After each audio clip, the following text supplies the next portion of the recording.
Hey guys, it's me again. I haven't made a video in a while, but I thought it would be about time. Because it is that time of year where I know some of you have started Frosh Week. And I know some of you, Frosh Week is coming up like next week. And for all you soon-to-be grade 12s, school starts soon. It's in like a week and a half or something like that. Crazy. So I thought I'd make a few new videos, so you'll be able to see some new ones on the side, whichever side it is, I can't remember.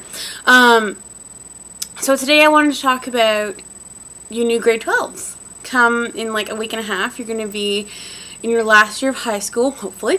Fingers crossed if you do well. And I've been getting a lot of emails lately about universities and what to expect, how they should be picking universities, that sort of thing. So I thought I'd make a quick video just to bring up some new points that I thought were important. Point number one, I've been getting a lot of emails about whether or not a university is right for you, or should you be listening to what people say about different universities.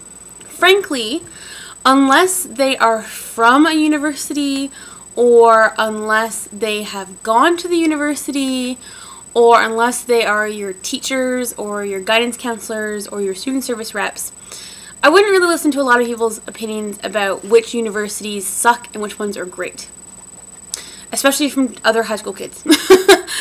And this is mainly because universities vary from person to person.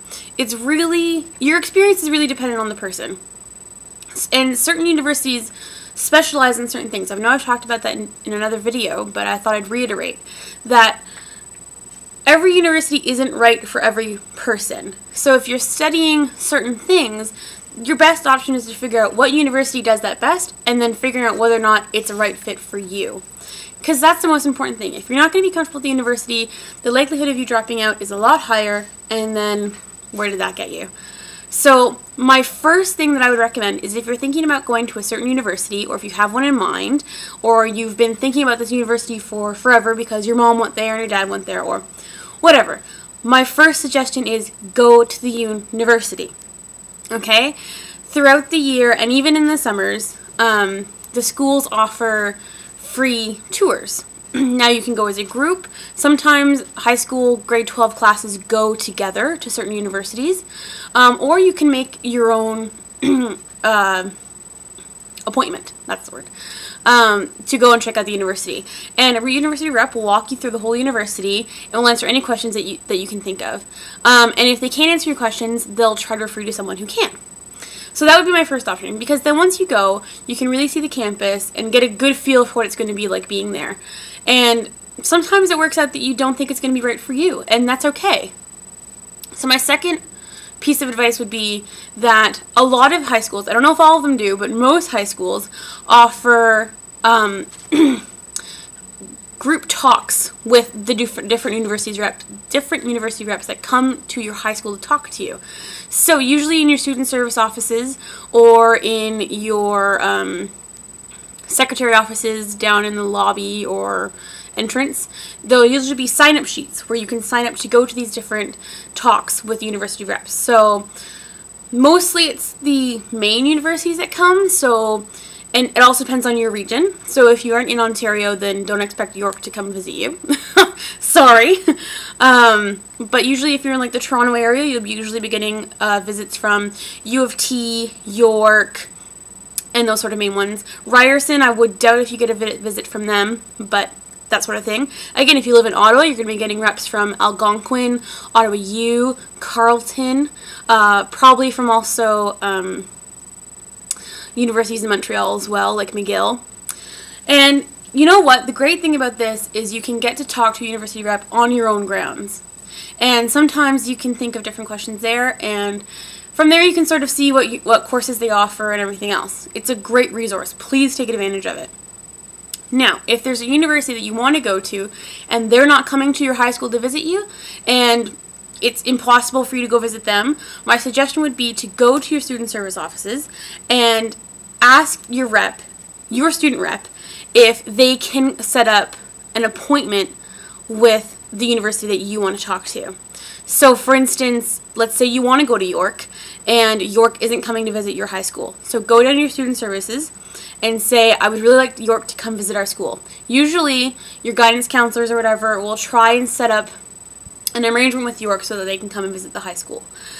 And or if they can't come visit, they'll usually send packages, usually big pamphlets and big booklets of what to expect at the university and that sort of thing, and who to contact if you have any more questions. So those, I think, are the most ones, the two pieces of advice that I have that will really affect how you choose your universities. Now, the other thing I could suggest for you guys is when you're applying for universities, I know it varies from high school to high school about when you guys sit down and actually apply to universities. My big thing is apply to as many as you can afford, really. I know that 5 is usually the max, but I think you can apply for more than that. Use the 5 if you can. Don't just be like, oh, well, I only want to go to 1, so I'm only going to apply to 1. Trust me, when those acceptance letters start coming out, you're going to start freaking out whether or not you made it or not. So apply to all 5. The worst thing that's going to happen is that you're going to get a few rejections and then a few acceptances. And then if the worst thing is that you get them accepted them all, then you get to choose where you want to go. Because I know in high school, opinions change all the time, and maybe the university you wanted to go to isn't actually the one you want to go to anymore, and that's the only one you applied for. Well, then what's going to happen? So just use the 5, really spread yourself out, and think about where you want to go. It's only going to benefit you, and it's only a couple $100. It's not the end of the world. And I'm sure your parents will help you out if they can. So that's what I would suggest for all you grade 12s.